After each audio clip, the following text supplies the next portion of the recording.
மாண்புமிகு தமிழ்நாடு முதலமைச்சர் அவர்களே, உங்களுடைய ஆட்சியில், நம்முடைய ஆட்சியில் மக்கள் சமூகத்திற்கு ஒரு பாதுகாப்பற்ற நிலை தொடர்ந்து நடந்து வருகிறது. அது ஏன் என்ற காரணங்கள் நமக்கு தெரியவில்லை. ஆனால் பலங்களுக்கு எதிராக, உரிமைகளுக்கு ஆதரவாக போராடுபவர்கள் கொல்லப்படுகிறார்கள், அநியாயமாக கொல்லப்படுகிறார்கள்.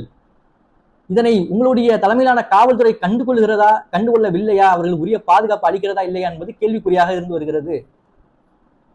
உங்களுக்கு பாதுகாப்பு எவ்வாறு காவல்துறை அளிக்கிறதோ எல்லாருக்கும் எல்லாம் என்கின்ற அந்த கோட்பாட்டை முன்மொழிந்து ஆட்சி நடத்தக்கூடிய தங்கள் தலைமையிலான ஆட்சியில் எல்லாருக்குமான பாதுகாப்பு உறுதி செய்யப்பட வேண்டும். ஒரு சம்பவம் நடந்த பின் உரிய நடவடிக்கை எடுக்கப்படும் என்று அறிவிப்பதில் மட்டுமல்ல, முன்னெச்சரிக்கை பாதுகாப்பு என்று எடுத்து அதனை பேணி பாதுகாத்து மக்களை பாதுகாத்து விட வேண்டும். நம்முடைய ஆட்சினா அதான். அதனாலதான் சமூக நீதி ஆட்சி அப்படின்னா எல்லாருக்குமான பாதுகாப்பு முதல்ல இருக்கணும். அதான் சமூக நீதி. சாதி அடிப்படையிலான நீதி மட்டுமே சமூக நீதி கிடையாது. எல்லா சமூகத்துக்குமே பாதுகாப்பு இருக்கணும்.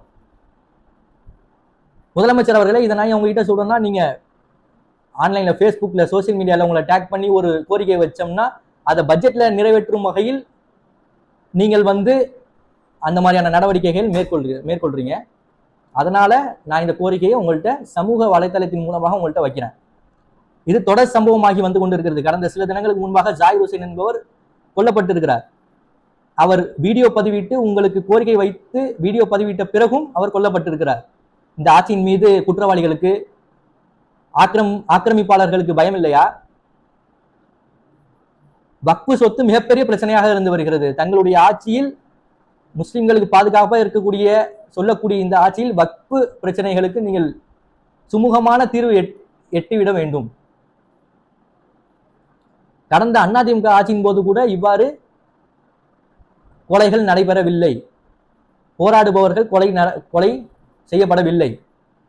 என்னுடைய கல்லூரி காலம் முதற்கொண்டு பல போராட்டங்கள் வள்ளுவர் கோட்டத்திலும் நான் பங்கேற்றிருக்கிறேன், சென்னை சேப்பாக்கத்திலும் பங்கேற்றிருக்கிறேன்.